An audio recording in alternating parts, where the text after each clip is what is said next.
SIR এর শুনানি চলছে এবং সাধারণ মানুষ তারা যেমন হেনস্থা হয়রানির অভিযোগ করছেন, বিভিন্ন জায়গায় বিক্ষোভ দেখাচ্ছেন, তার পাশাপাশি এবার রাজ্যের প্রতিমন্ত্রী তাজমুল হোসেনকে এই এসআইআর শুনানির নোটিশ দিল নির্বাচন কমিশন। মালদার হরিশ্চন্দ্রপুরের বিধায়কের কাছে শুনানির নোটিশ এসে পৌঁছেছে। ধর্নায় বসেছেন তাজমুল হোসেন।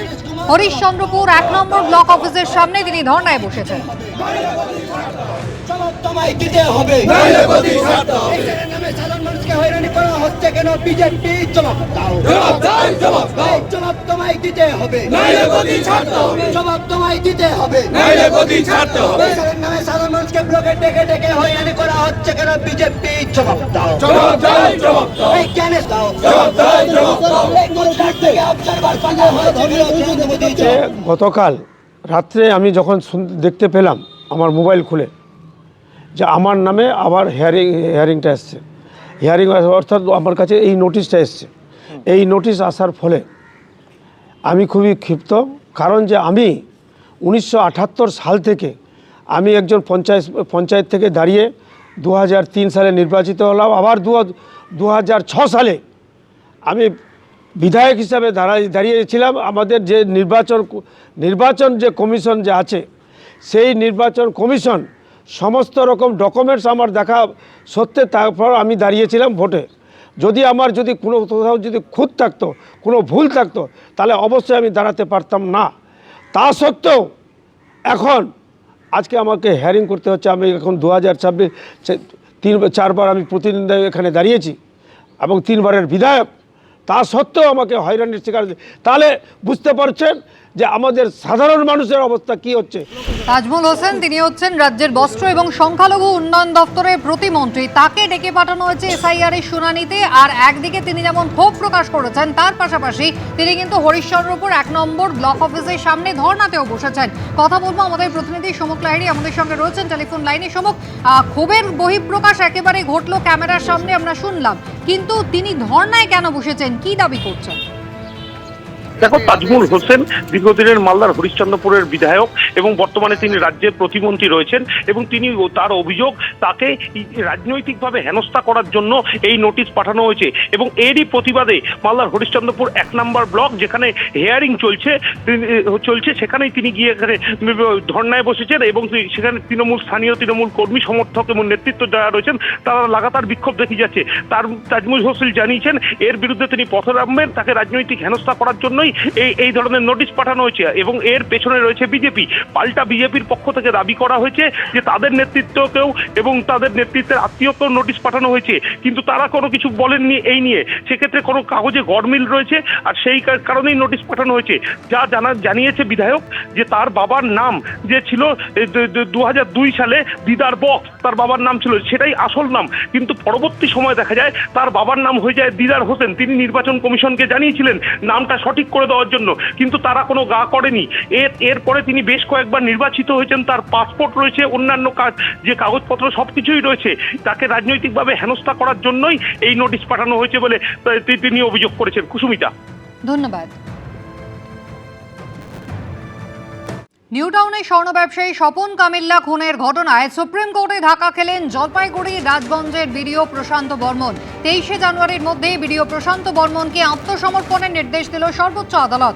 কথা বলবো, সরাসরি চলে যাব, আমাদের প্রতিনিধি বিজেন্দ্র সিংহ আমাদের সঙ্গে রয়েছেন। বিজেন্দ্র, এই প্রশান্ত বর্মন একেবারে শুরু থেকে রাজগঞ্জের এই বিডিওর নাম এই অপহরণ এবং খুনের ঘটনায় জড়িয়েছিল। তিনি আগাম আত্মসমর্পণ করেছেন, কখনো ডেডলাইন পেরিয়ে যাওয়ার পরও তাকে যখন আগাম জামিন নিয়েছেন, আবার আত্মসমর্পণের সময়সীমা পেরিয়ে যাওয়ার পরও তিনি হাজিরা দেননি।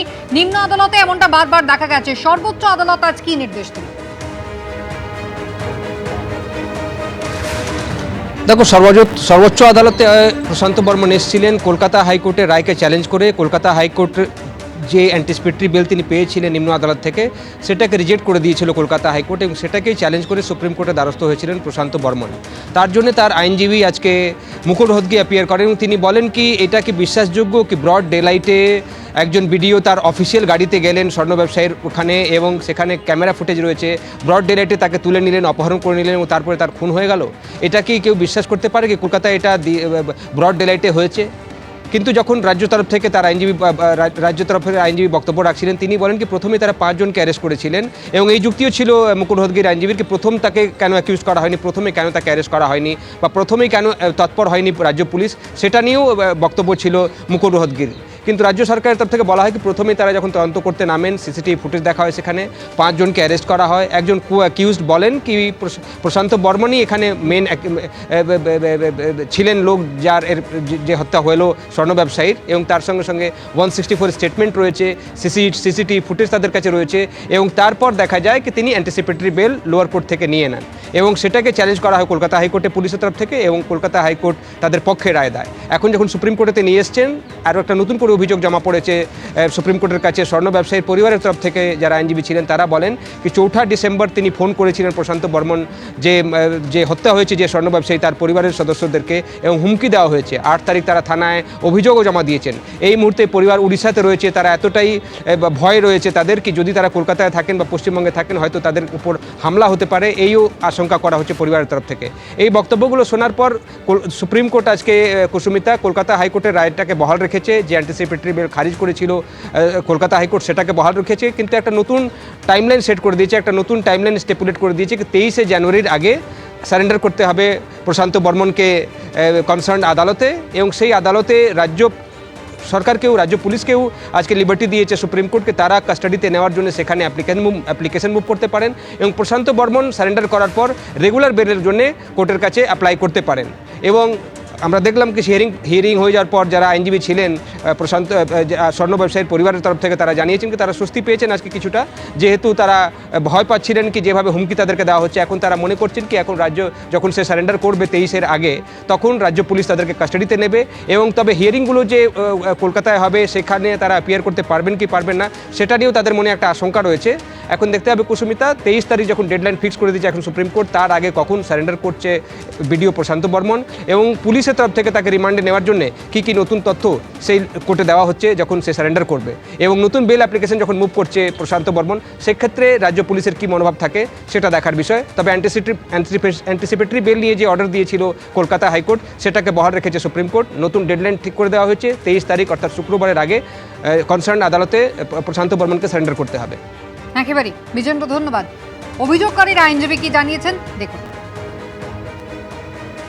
ফাইনালি সুপ্রিম কোর্ট ওনাদের আর্গুমেন্ট, আমাদের আর্গুমেন্ট এবং রাজ্য সরকারের বক্তব্য সবার বক্তব্য শোনার পরে সুপ্রিম কোর্ট ফাইনালি আজকে ওনার যে আবেদন ছিল, হাইকোর্টের যে অর্ডার ছিল সেই অর্ডারটাকেই বহাল রেখেছেন এবং আরও টাইমলাইন স্টিপুলেট করে দিয়েছেন।